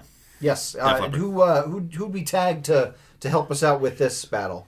We have our buddy Rob Kelleher. Oh, there we go. From the Kiss crew on this one. Him and I, growing up, we were we weren't in on Through the Night, but High and Dry was one of our Saturday Scranton trip pickups, and we rocked the hell out to this one. And same thing when Pyromania came out, so I thought he was the perfect guy to come on to this battle for us. Yes, fantastic. Really great albums, and we'll see which one comes out on top. First track for each album. High and Dry has Let It Go, and Pyromania has Rock Till You Drop. It's a hard battle right off the gate. Both fantastic openers. For me, I had to go with Rock Till You Drop, just because I love the riff during the pre-chorus, during the anyway, like that riff is very, very cool for me. But Let It Go is great. So it's a coin flip, but for me today, it's Rock Till You Drop. Okay. This one, I'm like, oh man, like why did I pick these two albums to go against each other? Because they were two of our mainstays once we got away from Kiss. It was like Van Halen, Ozzy, Def Leppard. Once we were not getting away from Kiss, but like other stuff was coming in. Iron Maiden was in there as well. So I'm going with Let It Go just for that opening riff. That just like such a great way to start the album. You get more of a big production swell at the beginning of Rock Till You Drop, which I think is a fantastic song as well. Don't get me wrong, but I go with I'm letting it go with Let It Go. And you are the outlier on this one. I figured as much. So Rob and the Killer Bees are also Let It Go. So it's a fantastic song. It is. So it was a tough. There's a bunch of tough battles, and Rob texted me. He said this is like almost impossible to do for him. Yeah. Okay.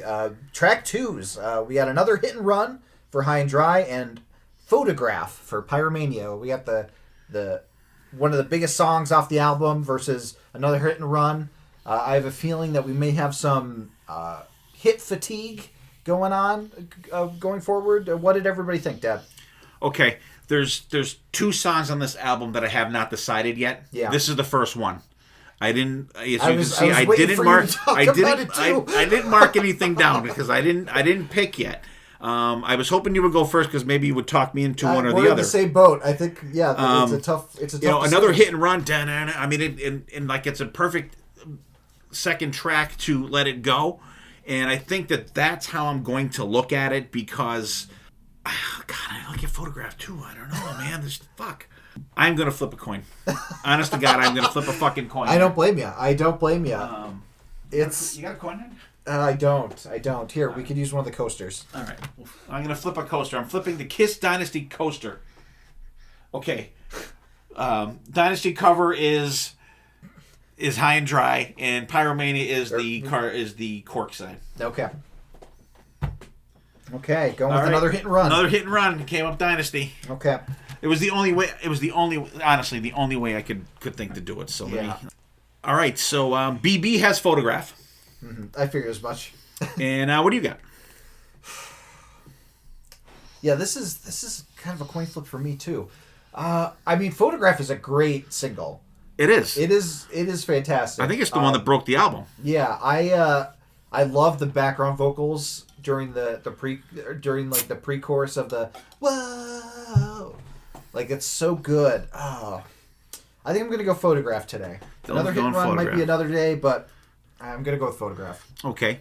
And Rob and BC also went with another hit and run. Okay. That was I'm telling you, that was tough. I'm like, these fuck. are great albums. I know it. They're good. This next battle's tough too.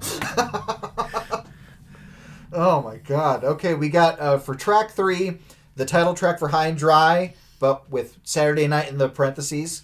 I always think of BC doing the part during that. And then Stage Fright for Pyromania. These are really great songs too. Oh god. I'm gonna go with High and Dry, I guess, for this Dylan's one. going High and Dry. Okay. But Stage Fright is a really great underrated song from Pyromania, in my opinion. But today I'll go with, because I haven't voted for High and Dry yet, so yeah, I don't want to make it seem like I'm the person that came on just with Pyromania. Right. High and Dry I'll go with. All right. And actually, this one wasn't too bad of a one for me. I picked High and Dry Saturday Night. The riff and the background vocals, more of a party feel for it. Rob also picked High and Dry Saturday Night. And the Killer Bees are on Stage Fright. Oh, interesting. Yeah. Okay. And I know, because I know BB's a way big, more Pyromania guy than Hysteria, you got burnt out than on. me, Rob, and BC. Yeah. Yeah. All right. Okay, now we're going into the slower songs of the albums. Bringing On the Heartbreak for High and Dry, and Too Late for Love for Pyromania. Ugh, this is another one that's tough. Oh god, they're both really great slower songs. I think I have to go with, purely because of the 1-2 punch that comes up with it, I have to go with Bringing On the Heartbreak. And the song that comes after it, Bringing On the Heartbreak, going right into that, is a very key reason why I'm picking Bringing On the Heartbreak. Okay. But Too Late for Love is Dylan's next pick. Fantastic song. All right. I want to listen to these albums right now. Rob has Bring It On the Heartbreak. I know like I said, he's a huge fan of this one. And the Killer Bees have Too Late for Love. Too late. I also have Too Late for Love. I don't blame you. I was never a huge fan of Bringing On the Heartbreak. It's okay. It's good. They did a remix version of it. It's terrible. It's got like keyboards and it's fucking horrible. Have we ever heard a remix version of a song that is good? Nothing that comes to mind for Although, sure. The Dr. Steen version of on that Halloween is cool. The Halloween one, like with the big band kind of yeah, feel. that is cool. That is cool. I forgot about that one. Yes, Sonny, Halloween. But the part in Bring On the Heartbreak that I like is that no, like that sounds great. Joel, and that was one. Actually, it was Let It Go, High and Dry Saturday Night, and Bring On the Heartbreak. They were the 3 videos that you would see on MTV all the time. Obviously pre-Pyromania, because I don't know if they've ever played them after Pyromania came out with all the videos and shit. But those were mainstay hard rock videos on MTV. Yeah. In 1982, 81, 82. Okay, track 5. We go into Switch 625 or 625, which is an instrumental. That time I know it's an instrumental. And then Die Hard the Hunter for Pyromania. This is another tough battle because Die Hard the Hunter is great, but I love Switch 625. Like, that is such a cool instrumental. The riff is awesome. You have it driven by the bass. The band is just so locked in, and it live is a great experience. So I have to go with you're going with Switch. Yeah, Dylan goes with Switch. Okay, and this is the second battle of this album that I am picking now. Yeah. I didn't, Dylan, because you see how I have my paper It's marked. tough. I do not It have is this very one tough. marked yet. Switch 625 versus Die Hard the Hunter. When Die Hard the Hunter kicks in, but then Switch 625, it's got that build, and when I saw it live, I was like, holy fuck, they're doing 625! I gotta go Switch. Yeah. I gotta go Switch. You start hearing the bass going, you're like, yes! I talked myself into it. It was great. Oh my god. Close, but it was great. Yeah. And I got the Killer Bees on Die Hard the Hunter. Mm-hmm. That makes sense. Okay, Rob's the tiebreaker. Rob is the tiebreaker. He's got Switch. That's right, Rob's Rob. got Switch. Good job. I knew Rob would pick that one. Okay, go ahead, Dylan. Okay, now we are getting into the back half of the album. I believe this is the start of side 2, correct? Yes. Yep. So we have You Got Me Running opening up side 2 for High and Dry, and Foolin' for Pyromania. I have to go Foolin'. I think it's a better side 2 opener. You Got Me Running's great though, but Foolin' is very earworm, very catchy. It's a fantastic song. Yeah, I'm going Foolin' as well. And I like You Got Me Running too, but it's a lesser track for me. It's not a throwaway track. It's not a skipper, but it's not a standout as much as Foolin' is. And BC has You Got Me Running. Oh, okay. And Rob and BB have Foolin'. Yep. So BC was the outlier again on that one. Yep. Leave it to BC. Leave it to BC. Okay, now we got Lady Strange versus Rock of Ages. I love the opening of Rock of Ages. It's better to burn out than fade away. There's a great scene in Plus you get Unter Gleben Glauten Globen. Yes, the opening to Pretty Fly for a White Guy. That's a fun song. There's a great scene in Balls of Fury, the ping pong movie, where the lead character comes down to the table singing this song. Oh, really? Yeah, because he's a very big Def Leppard fan, and that's like a running thing throughout the thing. So that's kind of stuck in my head. So I have to go Rock of Ages on this one. Yeah, I got Rock of Ages too. Just a great song, Rock of Ages. And it's a play on the hymn. Yep. Rock of Ages. So I like it. And Rob and BC also have Rock of Ages, and BB is the outlier on this one. Okay, Lady Strange is good though. Lady Strange is good. It's a good track. It absolutely is. It's in the same category as You Got Me Running for me though. Yes. Good, but not great. Okay, next up we have the title track for their debut album on their second album, Yep. On Through the Night, versus Coming Under Fire. This is a close battle. I was hemming and hawing. I think I'm going to go On Through the Night on this one. Really? Yeah. Okay. I think so. I love when title tracks show up on albums that they're not on. Yeah. Like If You Want Blood, You Got It. Yeah. Yeah. I'm the outlier on this one. Okay. The Killer Bees and Rob have On Through the Night.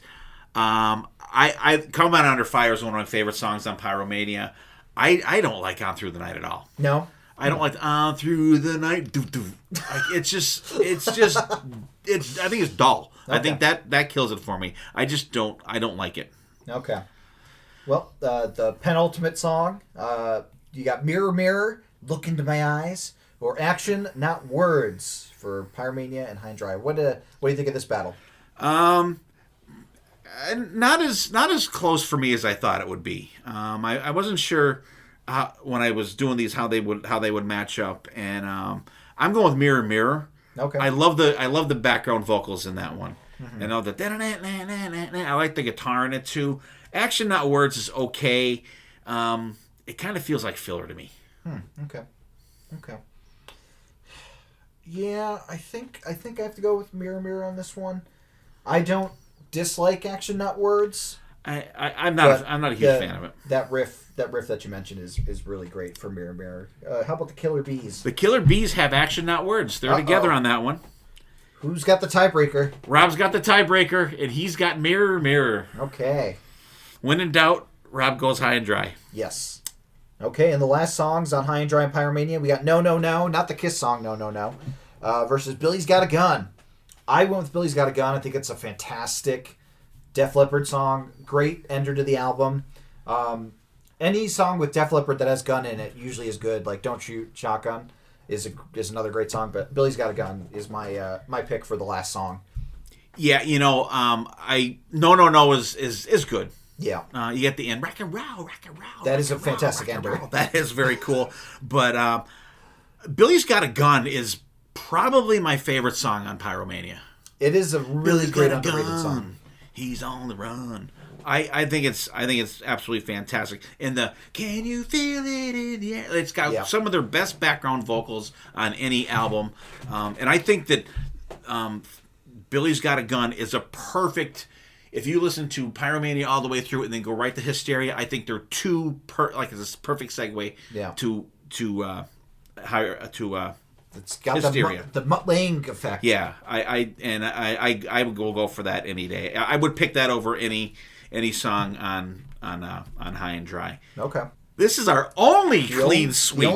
The only clean sweep on our album battle here on this album.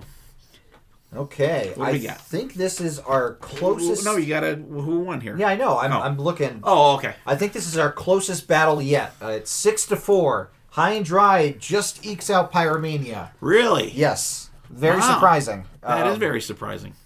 Yeah, so this was our closest battle yet. Only 2-song difference between them. They're both fantastic albums. Just like with Van Halen, like I could listen to either of these albums and have a really great, satisfying time front to back. Like, not really any skippers for me. I very much enjoy these albums. And I enjoy Hysteria, too. Hysteria, very much more radio, like radio play. Yeah. There's a lot more rockers on these than there is on Hysteria, but still, fantastic albums, I think. Yeah. And once again, Rob, thank you for participating in this one. And I kind of figured Rob would have more. Rob had 1, 2, 3, 4, 5, 6. Rob had 7 out of 10. Wow. For High and Dry. BB had 1, 2, 3, 4, 5, 6, 7. So Rob and BB kind of canceled one another out a little bit, and then it was up to me, you, and BC. So, and I kind of figured BC lean a little more towards High and Dry as well. Yeah. A little more. BC's an old school guy. Older school. Yep. Yep. Okay, our last album battle for this episode, we're going to Motley Crue with 2 albums that I do not go to as much with Motley Crue. Theater of Pain and Girls, Girls, Girls. Okay, so very, kind of, especially. No, I'm not going to say anything because we're gonna battle them out. So the first track for both of these albums, we open up with City Boy Blues for Theater of Pain and Wild Side for Girls, Girls, Girls. Wild Side is just like one of the best album openers, like in hair metal. That like opening punch of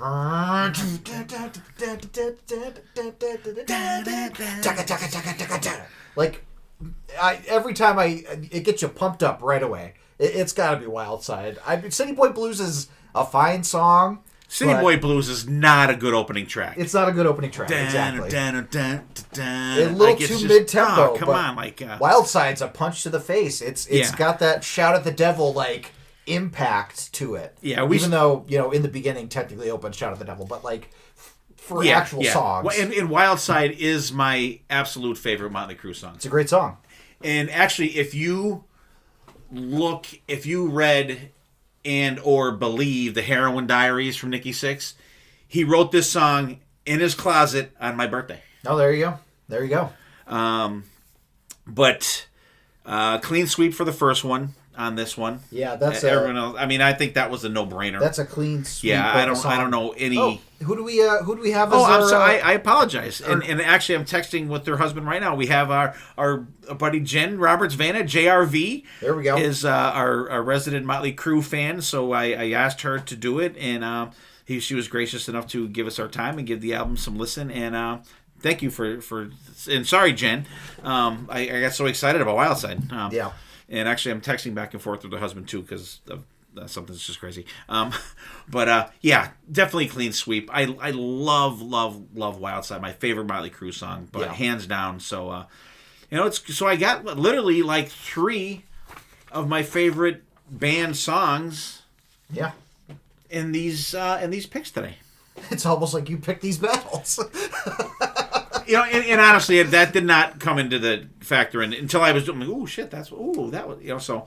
But I wanted to find albums that had like the same number of songs too. Yeah. And I don't think I left anything out on these ones. I don't think so. Well, and I think that Wild Side's also a really great album opener for an album cover with like the motorcycle and stuff because the rev up kind of does sound like a motorcycle, right. But it doesn't sound as much like a motorcycle as the track 2 of Girls, Girls, Girls, which is the title track, Girls, Girls, Girls, versus Smoking in the Boys' Room cover of on Theater of Pain. Yeah, Brownsville Station did the original one on that one. And Smoking in the Boys' Room, it's okay. The video was funny. It has that bald guy that's on The Hills Have Eyes. And And then, isn't that the one where my dog really did eat my homework? Right? Might have been. I think so. It's yeah. been a while since I've seen. You know, with my boys make time. It's okay. It's cool. It's fun. Harmonica solo in it. But Girls, Girls, Girls for me is just fantastic. It mentions the strip bars, which we got to see a bunch of them when we were in L.A. Heather took us around, and we saw a couple of the strip joints that they mentioned in the song, which was kind of cool. I took a couple of pictures of a couple of them. So we didn't see the Dollhouse. That's in Fort Lauderdale, but we saw some of them. So fun cruise song. I enjoy it. What do you got for it? Yeah, it suffers from like going up against an iconic cruise song that is like that they're known for. A very simple drum intro of the ta ta ta ta ta for Girls, Girls, Girls. That just like such an earworm. And my God, Mick Mars's riff is amazing in the song. It's got to be Girls, Girls, Girls. This is probably our second sweep. 2 sweeps in a row, baby. Yeah, like Smoking in the Boys' Room is fine, but it's a cover, and right. You can only do so much. And with it's the cover. not Girls, Girls, And Girls. It's not Girls, Girls, Girls. Yeah. Yeah. Okay, going into track 3, let's see if Theater of Pain can get on the board with Louder Than Hell versus Dancing on Glass. What do you think of this battle, Dad? This is the first one that actually has some This one gets a little tougher for me. Louder Than Hell, they've been known to do that live even up to this day. Good song, I like it. The guitar's heavy as hell in it. Dancing on Glass, more up-tempo. And I went with Dancing on Glass. Okay. I like the feel of it a little better, although Louder Than Hell is great, and it's great live. But I think maybe because I haven't really heard Dancing on Glass as much lately that I think that was probably skewed my pick a little bit. Okay. And, go ahead. I think I went with Louder Than Hell on this one. Okay. I think it has that factor of like I've heard this more than Dancing on Glass, and I think it's like the first song that kind of like really wakes me up with Theater of Pain. So I have to give it some love, and it's spoiler alert, might not get too much love going forward from me, but we'll see as we go. What's everybody else think? Jen has Louder Than Hell. Okay. And BB has Louder Than Hell. Okay. And BC hung with me on Dancing on Glass. Okay. So we have our first point for Theater of Pain. First point for Theater of Pain is on the board, people. Theater of Pain is on the board. Let's see if it can continue the streak with Keep Your Eye on the Money versus Girls, Girls, Girls with Bad Boy Boogie. This was another kind of tough one for me. I appreciate both songs. What'd you come up with, Dad? All right. Both decent songs. I'm going with Keep Your Eye on the Money. Bad is bad. That killed me in fucking Bad Boy Boogie. I fucking hate that. If that wasn't in the song, it may have tipped the balance for me, but I just hate that. Bad is bad. Terrible. Just horrible. Mm-hmm. Keep Your Eye on the Money. More tempo. I enjoy it. Okay. Yeah, I think you sold me. That Bad is kind of annoying. I'll go with Keep Your Eye on the Money today. Another sweep, but this time for Theater of Pain. Theater of Pain has his first sweep and second point on the board. We're tied up. Jen, BB, and BC, they all want to keep their eye on the money. I could see a third sweep coming on this next one. We got Home Sweet Home versus Nona. Nona, I'm out of my head without you. Is this their first branded? No, but Home Sweet Home is a fantastic ballad. It is. It's a sweep on that one. Undeniable. Like it is so good. It is like it's got a lot of heart for literally Motley Crue. Looking back to what we've already done, there's a couple songs that may be in the category, but this is an iconic song. I think. It is, and I don't like to throw that around a lot. It really is. Yeah. This is one. And for me, for a ballad to be iconic is crazy. Yeah. But it's got the cool piano. The video for it is fucking fantastic. Yeah. It's just it's great. I love it. Video and song. And this is another one of those songs where I can't not see the video when I hear the song. And the drummer actually plays the piano on the song. Yeah. Instead of miming it. Yep. Eric Singer. Yeah. Okay, we are going on to track 6, the start off of Is this the side 2 for this one? I believe so. That's interesting that Home Sweet Home didn't open up this side, but I believe so. We have Tonight We Need a Lover versus 5 Years Dead. For me, it's 5 Years Dead. 5 Years Dead is a song that I always really enjoyed from Girls, Girls, Girls. It's got the energy that I like from Motley Crue. I always go to this song. This is one of the ones from the album that makes my playlist usually. And even thinking back, like my old iPod Nano, I believe like this and maybe three or four of the other songs were like some of the only Motley Crue that I had on my iPod Nano. So 5 Years Dead is my pick for this battle. 5 Years Dead for Dylan. And yes, Home Sweet Home is the last track on... That is interesting. Side 1. Well, it's the 5th song. I know, but like you figure that like a single like that would have been like a... A lot of times they're like track 3. Yeah. All right, so for me, we have Tonight We Need a Lover and 5 Years Dead. This was one that was a tough one for me. I really like Tonight We Need a Lover, but 5 Years Dead is what I went with. I like it. I think they're both... This was maybe one of the toughest ones on this album for me to do because I really like the both of them, but 5 Years Dead, I think the chorus kind of like tipped the scales for me. Yeah. And Tonight We Need a Lover was voted for by BC and Jen. Okay.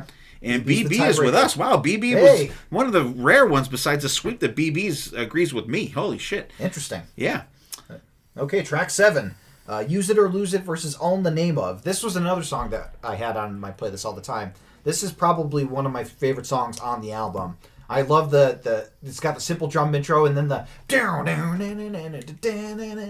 like that kind of classic like rock and roll kind of riff. I love it. It's an all-timer for Motley Crue for me. I always love this song. So that's my vote on this one. Yeah, I'm going Use It or Lose It too. I went for All in the Name Of. Oh, you went for All in the Name? Oh, yeah. Oh, okay. Oh.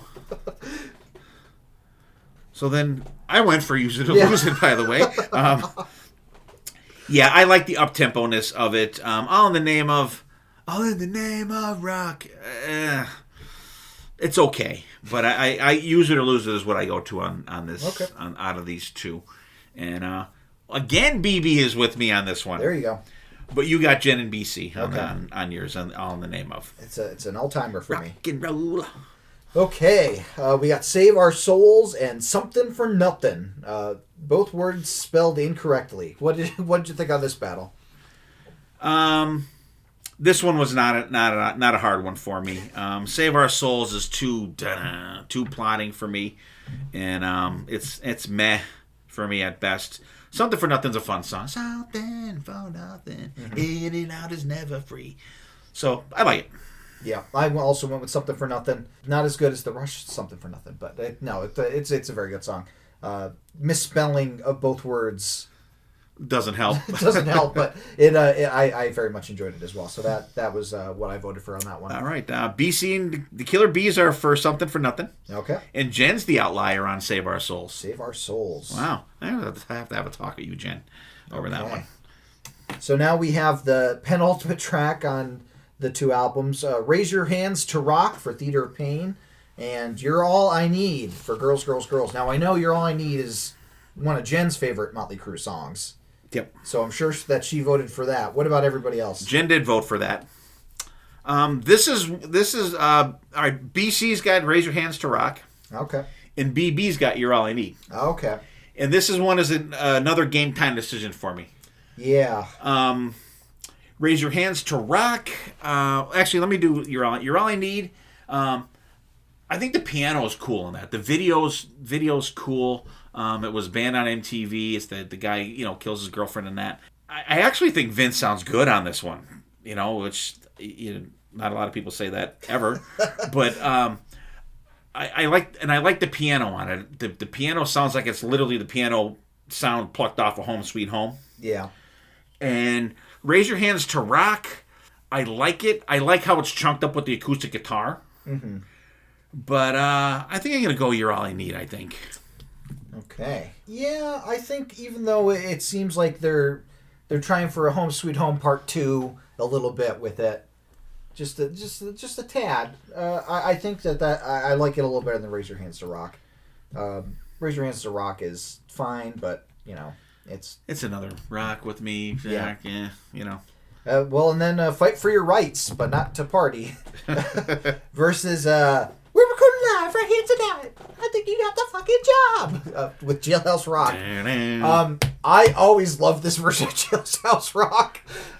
The speed up is great. I think it's a fun way to cap off the album.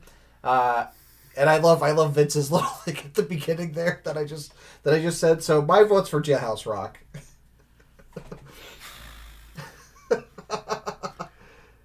I think you changed my mind. Yeah. It's a fun way to end off an album. I think you changed my mind on that one. I'm going to go Jailhouse Rock. I got to see them play it live. Well, I mean, of course, I saw both of these tours, so I saw a lot of these live. Fight for your rights. I don't know. It's not a great way to end the album, I don't think. No. Could end it with Home Sweet Home. That would have been a fantastic album ender. So yeah, I'm gonna go with Jailhouse. I guess. My early Elvis influence must be pushing me over the edge on that one. And Jen and BB have Jailhouse Rock as well, and okay. BC is our outlier on that one. On Fight for Your Rights. It was close for me though. It was close. I had Fight for Your Rights picked, but then when I was just going through the song in my head, one of the better covers that they do. Oh yeah. Yeah, especially compared to Like a Virgin. Yeah. My God. And then when they did this on, I want to say, did they do this on Dr. Feelgood tour? Because they would bring the other bands out on stage, because when they did it, I want to say that this was the song they did when I saw them in at the Meadowlands, and Ace came out, and Ace came out, Sebastian Bach came out, and the guys from Warrant came out. That's very cool. Did this, and actually that's where I met Sebastian Bach in the bathroom at the thing, and he said, "Dude, I'm gonna be singing on the show." I'm like, "Really?" He's like, "Yeah." And then I was telling everybody, because I went down on a bus trip. I was telling everybody in our seats, and they're like, "No way!" And then I came out, I was like, "See, I told you." I mean, that's probably maybe a little more nostalgia for that song. Probably brought that out for me. So yeah, I just think it's a great way to end this album specifically, because this is kind of like the fun kind of vibey album with Wild Side and Girls, Girls, Girls opening it up, and then ending off with Jailhouse Rock. I think is a good kind of rhyming scheme there. This was not a close battle. 7-3 in favor of Girls, Girls, Girls.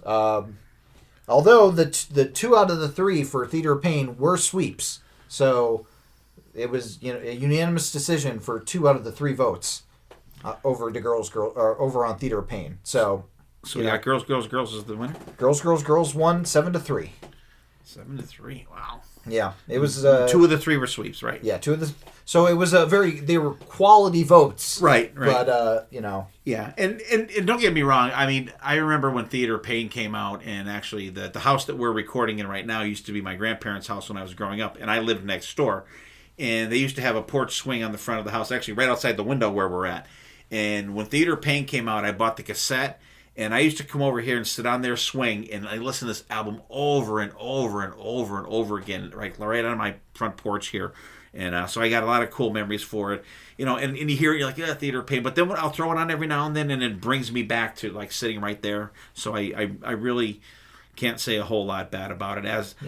This is one too that I like it more as an album rather than picking songs off of it. Yeah, I agree. And it's better than Generation Swine. Oh, God. Root Canal is better than Generation Swine. I'm going to find myself some drugs. Yeah. Okay, those are our album battles. Yeah, and Jen, thank you for participating in this one as well. Let's see. Jen had 1, 2, 3, 4, 5. So Jen was split. Jen had 5. She had 5 and 5. So Jen was split down the middle. So the Killer Bees had more... Back and forth. Yeah. Good battle, though. Good battle. For sure. Let us know what you guys think. What albums do you guys think out there are better? Do you think some of our picks were insane, crazy? And once again, I want to say thank you to Brad Rustoven. Stephen Michael, Sonny Pooney, Ray Farrell, Rob Kelleher, and Jen for participating and doing the battles with us. And thanks BC and BB for giving me your picks too in a timely fashion. Except for BC, I got his Def Leppard and Ozzy pick today, which I think he just didn't flip the page over. So, but it was worth the wait though. So thanks for getting them to me today, BC. Always great. And let's wrap up, Dylan. Go ahead, buddy. Some of these albums were very difficult to battle against each other. The David Lee Roth, Van Halen stuff, and the Def Leppard albums were very difficult for me.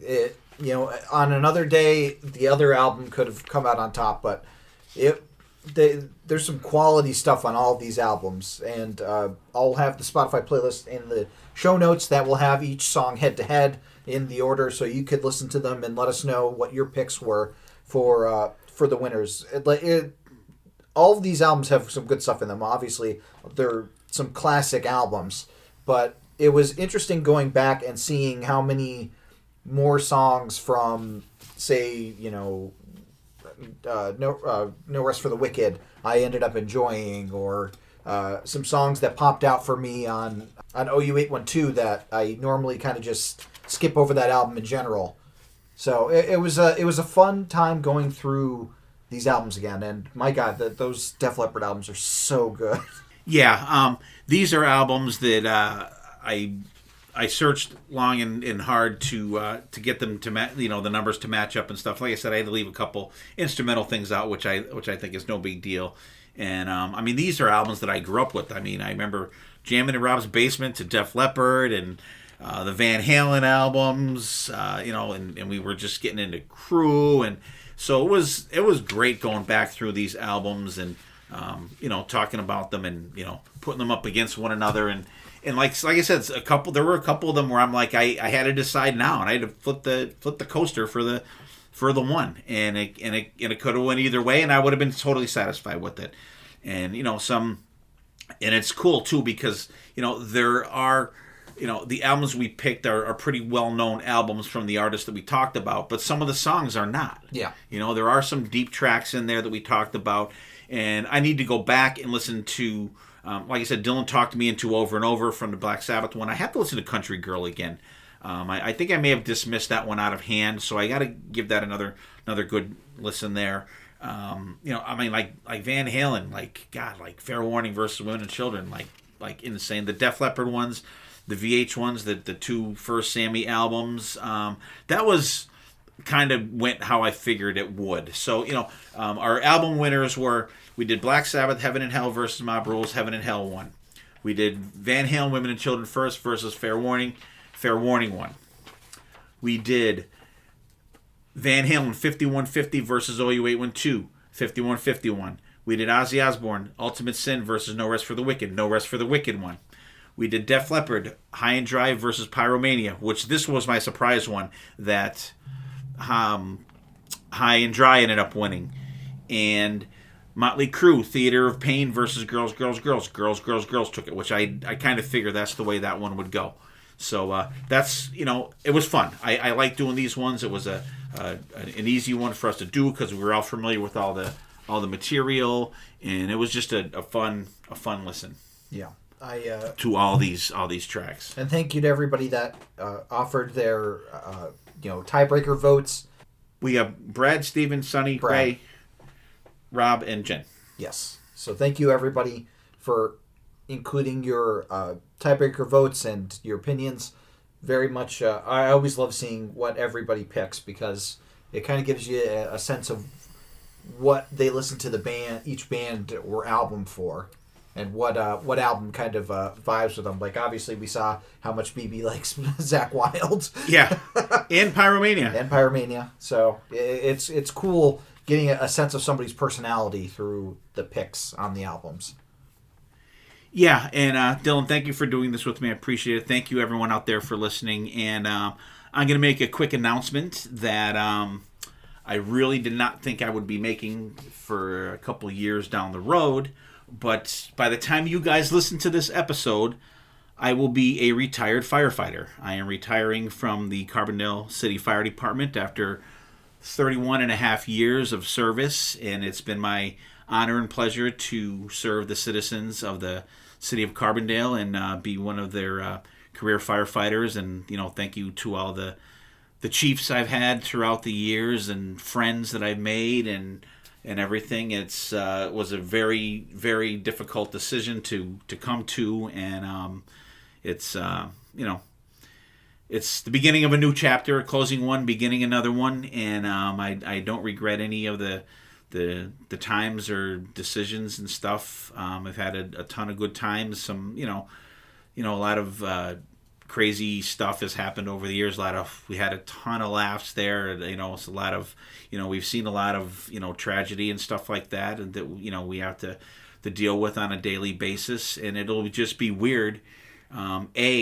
Being home every night, being available for every holiday and weekend, and it's just going to be a different change. And I want to thank my wife and Dylan and Carson for putting up with me for not Dylan and Carson for 30 years, but for my wife for 30 years, and almost 30 for me. Yeah, and it's been a hell of a ride, and I wish our city good luck with going forward with the fire department, and I will. It won't lessen any of my relationships with anyone, and it's been a hell of a ride. So thank you all for listening to me carry on about this, but I just wanted to make that announcement. So and now you'll get to wear your fire shirts out to concerts. No, I won't. The fire shirts they are going to be retired as well with my uniforms and everything. So have Mom make you those really cool T-shirt quilts. Yeah, I'm good.